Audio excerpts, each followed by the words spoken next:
Bendiciones, amados de Dios. Qué bueno es poder compartir contigo a través de las redes, la radio que retransmite este mensaje, la palabra de Dios para edificar, animar, exhortar y desafiar. En nuestro país, Argentina, el día de ayer hubo un tractorazo. El país que es un país productor, de un campo que produce, que se preocupa, que se interesa, que aporta a la nación, manifestó su disconformidad hacia algunas medidas del gobierno y la situación que hay de conflicto entre ellos.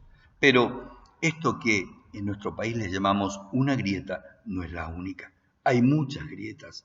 Es más, el mundo actual, aunque es incrédulo y adverso a los valores y principios del reino de Dios, se divide en su incredulidad e intolerancia hacia el cristianismo actual entre antes y después de Cristo.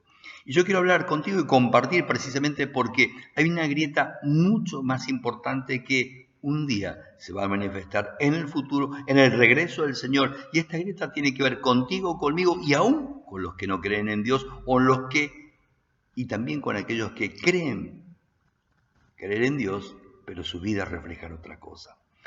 Busque, si va a seguirme con la palabra de Dios, Lucas 24:44, al final del Evangelio del Señor Jesús. Él está hablando de cosas que tienen su importancia para ti, para mí, para nosotros, independientemente del país, la ciudad y el tiempo que estés viviendo. ¿Por qué?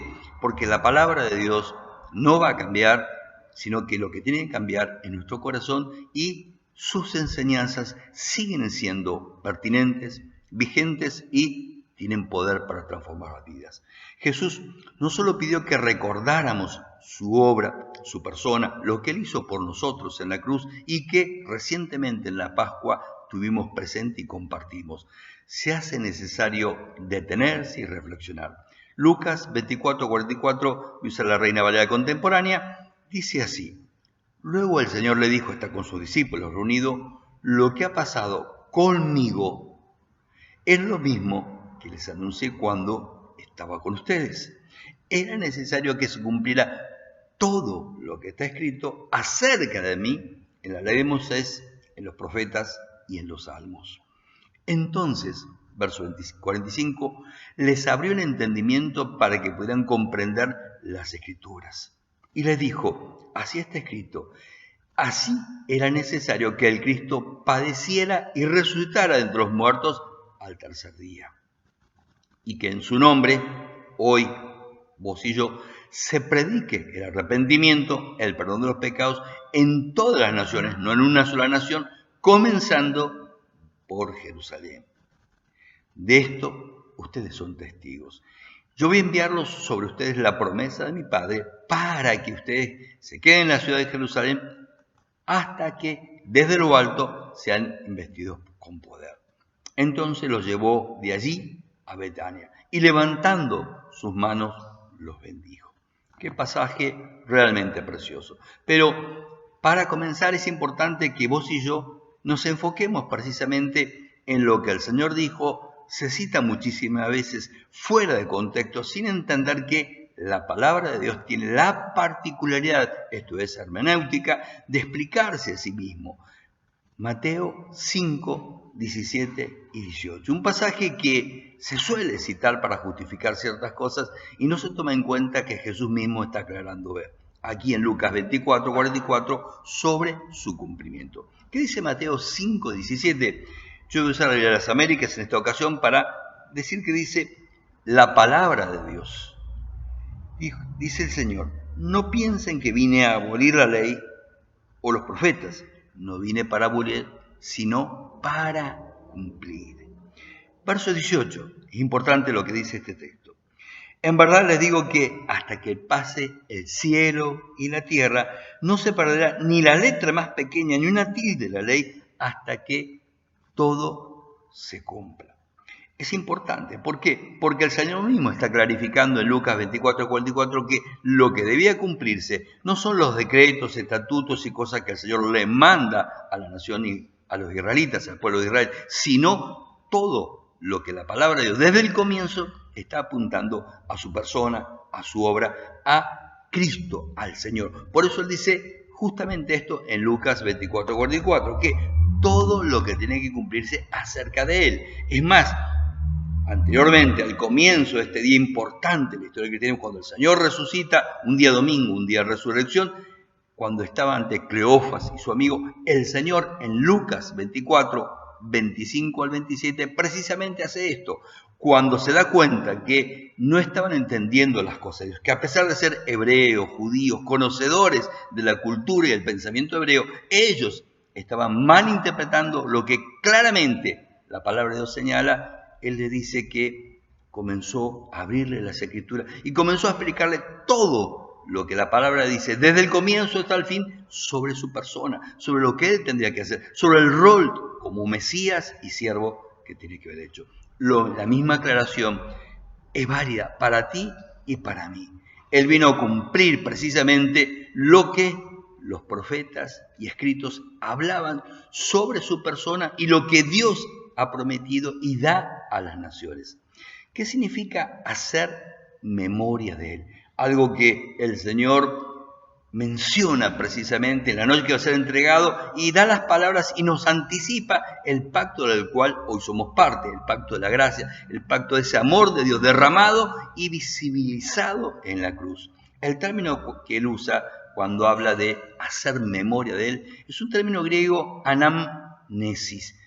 Ana, arriba o de nuevo. Nemesis significa memoria.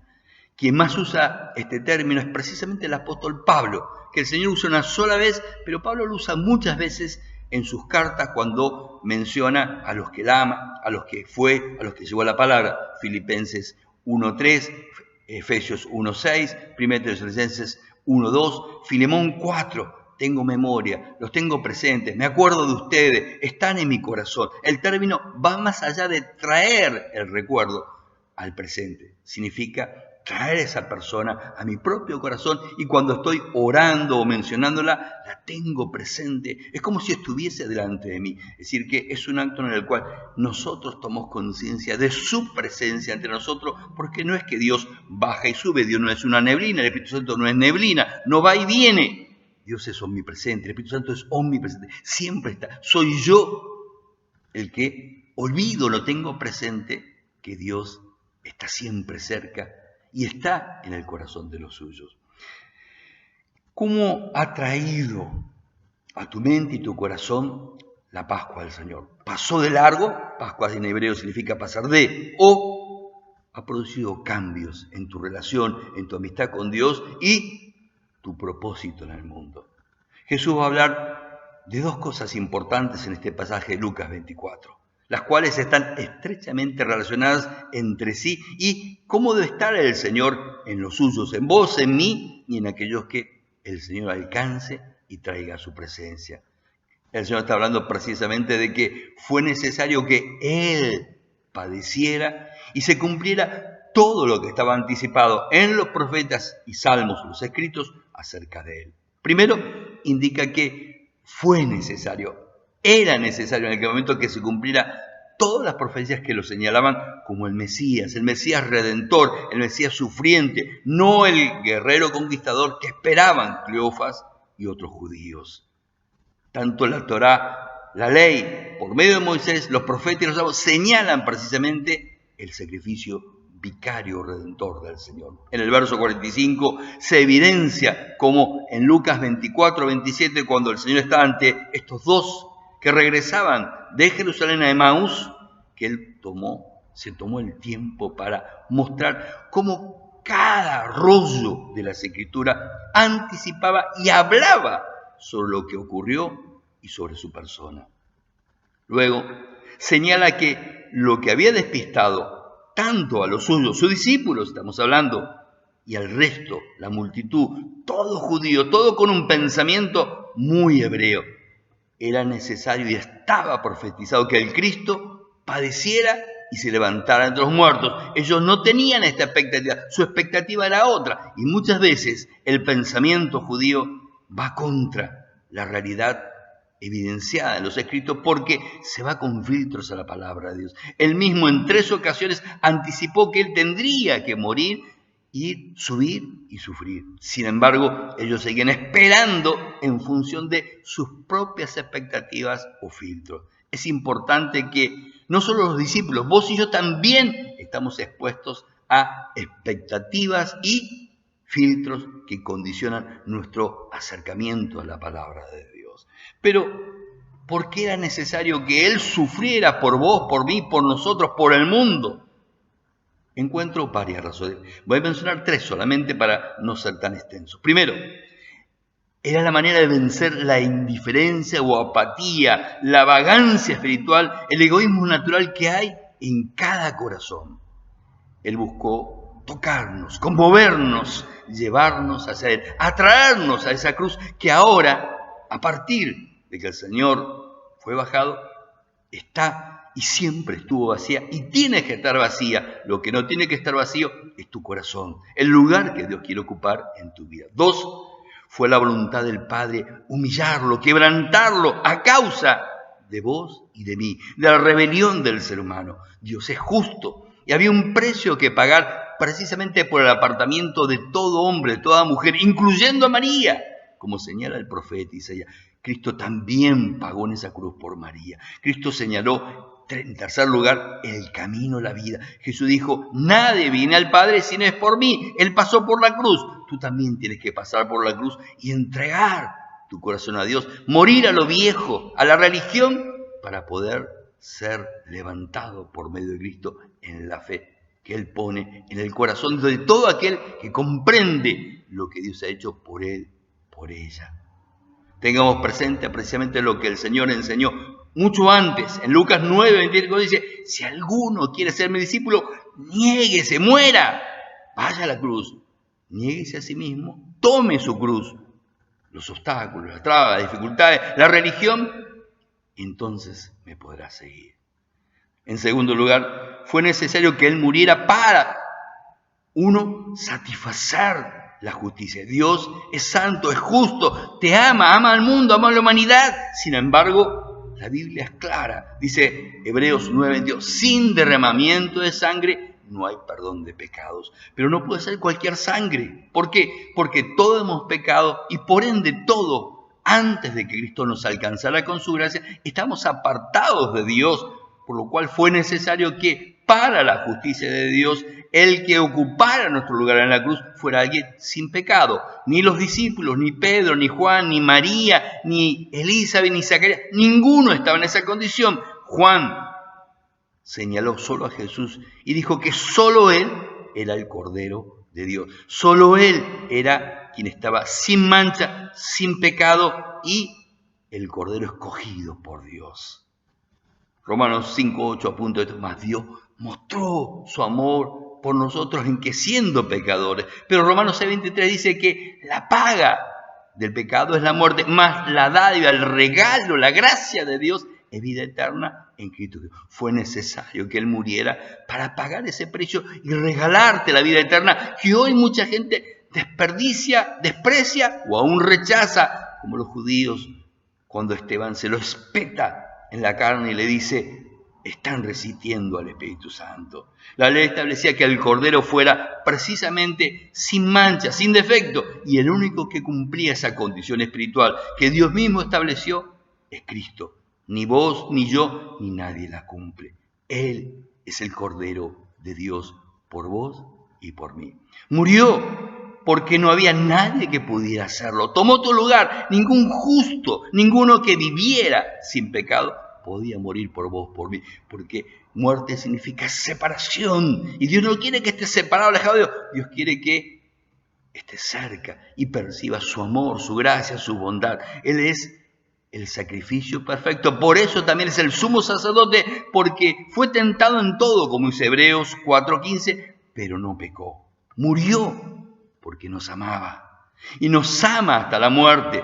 El camino de Dios es la entrega. Por eso dice Romanos 5:8, Dios muestra que nos ama, a pesar de la condición espiritual que es desinteresados, apartados, alejados. Y al morir anuló todos los decretos y argumentos que el diablo tiene y tenía en nuestra contra, porque él es precisamente el enemigo, el fiscal, el acusador, y para poder acceder a Dios, necesitamos que el Señor diga, yo he pagado por Él. Él aceptó mi sangre derramada sobre su vida, como dice Colosenses 2:14, pues su sangre anula todo decreto, todo aquello que el diablo pueda tener en tu contra o en mi contra. Pero también fue necesario que no solamente muriera, que resucitara, como dice el verso 46. ¿Por qué? Porque Dios nos creó a vos y a mí para vida, no para muerte. Morimos para vivir, perdemos para ganar, para estar y andar en comunión con Él. Jesús usa el término aquí, cuando habla de ese resultado, antisemi, que significa estar levantado, levantarse, cambiar de posición. No es el mismo que se usa en otros pasajes. ¿Por qué? Porque hay un antes y después, cuando uno muere, resucita en Cristo y recibe la nueva vida en el Señor. La obra de salvación está incompleta. No, Jesús pagó completamente, consumado es, dice la palabra de Dios claramente en Juan 19:30. Jesús pagó y tomó autoridad sobre la muerte. Además, cuando Él pagó en la cruz, hizo el pago completo para que vos y yo podíamos no solamente acercarnos a Dios, sino vivir de acuerdo a ese propósito de Dios por el cual a Él le costó caro, le costó la vida, derramó su sangre para que vos puedas precisamente vivir de otra manera. Dios muere por todo, pero, esto es importante, su muerte solo es efectiva en los que creen, se vuelven a Él y entonces buscan agradar a Dios porque pasan por la cruz y toman el lugar que Dios quiere tomar en tu propia vida. Dios lo resucitó y Dios te le puede levantar a ti como resucitó al Señor de los muertos, porque en Él hay victoria, en Él hay poder. Él venció, vive. Por eso la promesa de Dios de Juan 8:51, que los que creen en Él no morirán. ¿Qué significa? No van a ser separados de Dios. Cuando Lázaro es levantado del Señor, dice, Él vivirá. Y Dios promete algo importantísimo en Juan 11:25. Los que creen en mí, aunque muera, vivirán. Porque al morir simplemente es dejar aquí el cuerpo y partir a su presencia. Caminar acá en la tierra con su espíritu en nuestro corazón, en nuestro interior. Pero el morir es partir al ir y estar en su presencia. Como el apóstol Pablo claramente lo revela en Filipenses 1, 21, 23, el conflicto que tenía entre quedarse y para irse, partir para ir a la presencia de Dios. La resurrección es la garantía de nuestra comunicación con Dios. Oramos a un Padre que está levantado y Jesús está a la diestra de Él intercediendo, pidiendo por nosotros y está cerca de Él y Él tiene esta tarea, esta misión. Él resucitó para garantizar que es posible cambiar, salir del pecado, del pasado, de los vicios, de las ataduras, de cualquier cosa que hoy pueda estar impidiéndote acercarte a Dios. Hasta tal vez de la persona que está a tu lado. Si nos volvemos a Él, el Espíritu Santo precisamente transforma tu vida en alguien nuevo, que pueda acercarse y te da una nueva naturaleza, una nueva vida para avalar sus promesas. Él murió y resucitó. Y esto puede hacerlo también en tu vida. Finalmente, ya termino, si comprendí lo que Jesús hizo por mí en la cruz, entonces, que dejó su tumba vacía, que dejó la cruz vacía, ¿qué debo hacer? Según Él mismo indica en Lucas 24:47. Entonces, comprender que tengo una nueva vida, compartirla con otros y vivir de acuerdo a ese amor derramado en mi corazón. Si aún no fue derramado en ti, al terminar este mensaje, cierra tus ojos, abre tu corazón y pídele: Dios, abre mis ojos espirituales. Me arrepiento y quiero entrar en comunión contigo. Busca a Dios, porque Dios te está buscando y espera una respuesta de tu parte.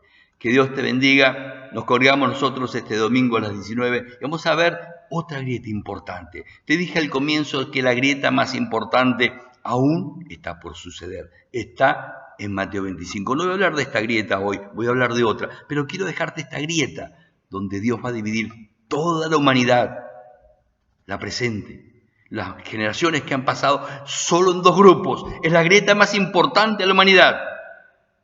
Entre cabritos y ovejas, unos a su derecha y otros a su izquierda, unos benditos y otros fuera de aquí.